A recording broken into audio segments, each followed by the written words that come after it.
வணக்கம். இன்னைக்கு நாம பார்க்க போற விஷயம் சும்மா ஒரு சாதாரண கதை கிடையாதுங்க.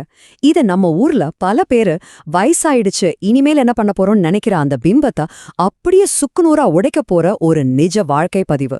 குறிப்பா ஒரு குறிப்பிட்ட வயசுக்கு மேல நம்மால எதுவும் சாதிக்க முடியாதுன்னு உங்களுக்கு என்னைக்காவது தோணியிருக்கா? அப்போ இந்த தொகுப்பு கண்டிப்பா உங்களுக்கானதுதான். ஒரு நிமிஷம் யோசிச்சு பாருங்க. 65 வயசு. பெரும்பாலும் எல்லாரும் ரிட்டையர் ஆகி வாழ்க்கை பயணம் இதோடு முடிஞ்சதுன்னு நினைக்கிற ஒரு காலகட்டம் இல்லையா? அந்த வயசுல கையில சுத்தமா ₹1 கூட காசு இல்லாம அரசாங்கம் தர ஒரு சின்ன ஓய்வூதியத்தை மட்டுமே நம்பி வாழ வேண்டிய ஒரு இக்கட்டான நிலைமையில இருக்கிற ஒருத்தரை கொஞ்சம் கற்பனை செஞ்சு பாருங்க. சமுதாயத்தை பொறுத்த வரைக்கும் அவர் கதை அவ்வளோதான் முடிஞ்சது. ஆனா அங்கதான் ஒரு பெரிய மேஜிக் ஆரம்பிக்க போகுது. சரி, இப்போ நேரா விஷயத்துக்கு வருவோம். இது எப்படிங்க சாத்தியம்? கையில காசே இல்லாத 65 வயசான ஒரு சாதாரண மனிதரால இன்னைக்கு உலகமே திரும்பி பார்க்கிற ஒரு மாபெரும் சாம்ராஜ்யத்தை எப்படி உருவாக்க முடிஞ்சது? கொஞ்சம் ஆச்சரியமா இருக்குல்ல? வாங்க இந்த கேள்விக்கான பதில தேடி அவருடைய வாழ்க்கையோட ஆரம்ப பக்கங்களுக்கு கொஞ்சம் பின்னோக்கி போலாம். வருஷம் 1890. அமெரிக்கால ஹார்லன் சாண்டர்ஸ் அப்படிங்கிற ஒரு சிறுவன் பிறக்கிறான். வாழ்க்கை அவனுக்கு ஆரம்பத்திலிருந்தே கொஞ்சம் கூட கருணையே காட்டலன்னு தான் சொல்லணும். யோசிச்சு பாருங்க, வெறும் 5 வயசுல தான் அப்பாவை இழக்கிறான். குடும்பத்துல கொடூரமான வறுமை. வேற வழியே இல்லாம ஸ்கூல் படிப்பை பாதியிலேயே விட்டுட்டு சின்ன வயசுலயே வேலைக்கு போக வேண்டிய ஒரு துயரமான சூழ்நிலை அவனுக்கு ஏற்படுது. அப்படி வேலைக்கு போனவரு வாழ்க்கை ஓட்டுறதுக்காக அவர் செய்யாத வேலைகளே இல்லைங்க. ரயில்வே தொழிலாளியா வேலை பார்த்தாரு, அப்புறம் இன்சூரன்ஸ் ஏஜென்ட்டா மாறினாரு. இப்படி பல வேலைகளை ட்ரை பண்ணாரு. ஆனா இதுல சோகம் என்னன்னா, எதிலுமே அவருக்கு துளி கூட வெற்றி கிடைக்கல. தொட்டதெல்லாம் தோல்விதான். ஒரு கட்டத்துல நம்ம வாழ்க்கையே அவ்வளோதானா, முழுசா ஃபெயிலியர் ஆயிடுச்சோ அப்படிங்கிற நிலைமைக்கு அவரு தள்ளப்பட்டாரு.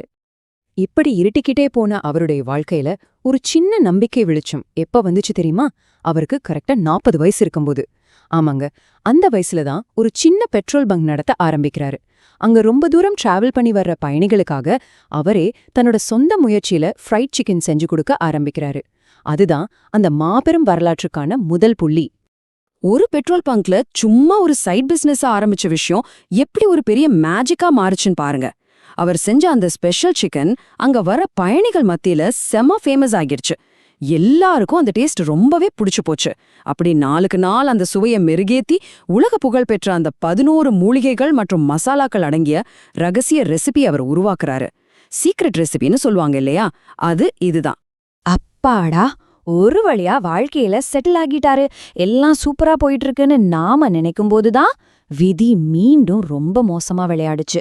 அந்த வழியா போயிட்டு இருந்த நெடுஞ்சாலைய திடீர்னு வேற பக்கமா மாத்திட்டாங்க. அதனால மக்கள் வர்றது சுத்தமா குறைஞ்சு அவருடைய அந்த சின்ன ரெஸ்டாரண்ட் நிரந்தரமா மூடப்பட்டுச்சு. அவர் இத்தனை வருஷமா கஷ்டப்பட்டு கட்டின எல்லாமே ஒரே நொடியில சுக்குநூறா உடைஞ்சு திரும்பவும் ஜீரோக்கே வந்து நின்றாரு. இது எவ்வளவு பெரிய வலி தெரியுமா? இப்ப நாம கதையோட ஆரம்பத்துல பார்த்த அதே புள்ளிக்கு வருவோம். அவருக்கு வயசு இப்போ 65. கையில காசே கிடையாது. அரசாங்கம் தர அந்த சின்ன பென்ஷன் பணத்தை மட்டுமே நம்பி வாழ வேண்டிய ஒரு இருண்ட நிலைமை. ஆனா அவர்கிட்ட மிச்சம் இருந்த ஒரே ஒரு விஷயம், அவர் தன் உழைப்பால தன்னோட சொந்த முயற்சியால உருவாக்குன அந்த தனித்துவமான சிக்கன் ரெசிபி மட்டும்தான். அது உன்னதான் அவர் கையில இருந்த ஒரே ஆயுதம். ஆனா இங்கதான் அவருடைய உண்மையான மன உறுதி என்னான்னு நமக்கு தெரிய வருது. அந்த வயசுல அவ்வளவுதான் நம்ம வாழ்க்கைன்னு அவர் ஒரு மூலையில முடங்கி போய் உட்கார்ந்துடல. தன்னோட ரெசிபியை எடுத்துக்கிட்டு ஒவ்வொரு ரெஸ்டாரண்டா ஏறி இறங்குனாரு. ஆனா அவருக்கு கிடைச்சது என்னவோ தொடர் ஏமாற்றங்கள் மட்டும்தான். பல பேர் அவரை ரொம்ப மோசமா நிராகரிச்சாங்க. 10, 20 இல்லங்க, 1000 தடவைக்கும் மேல அவர் நோ அப்படிங்கிற வார்த்தையை மட்டுமே கேட்டு அவமானப்படுத்தப்பட்டார். கொஞ்சம் யோசிச்சு பாருங்க, 1000க்கும் மேற்பட்ட நிராகரிப்புகள். ஒரு பக்கம் 1000க்கும் மேற்பட்ட கொடூரமான நிராகரிப்புகள், கசப்பான அனுபவங்கள். ஆனா அதையெல்லாம் தாண்டி அவர் தொடர்ந்து விடாமுயற்சியோட போராடினதுனால கடைசியா ஒரே ஒரு ரெஸ்டாரண்ட் ஓனர் மட்டும் இவருடைய ரெசிபியை ஏத்துக்க சம்மதிச்சாரு. அந்த ஒற்றை எஸ், அந்த ஒரு வார்த்தை தான் சாண்டர்ஸோட வாழ்க்கையில மீண்டும் ஒரு புதுமையான, ரொம்பவே பிரகாசமான விடியலை கொண்டு வந்துச்சு. அந்த ஒரு சின்ன சம்மதம், அது இன்னைக்கு நாம எல்லாரும் விரும்பி சாப்பிடுற கென்டக்கி ஃப்ரைட் சிக்கன், அதாவது KFCயா எப்படி விஸ்வரூபம் எடுத்திருக்கன்னு பாருங்க. ஒரு சாதாரண ரெஸ்டாரண்ட்ல தொடங்குன அந்த பயணம் இன்னைக்கு உலகமெங்கும் பரவி இருக்கிற ஒரு பிரம்மாண்டமான பிராண்டா வளர்ந்து நிக்குது.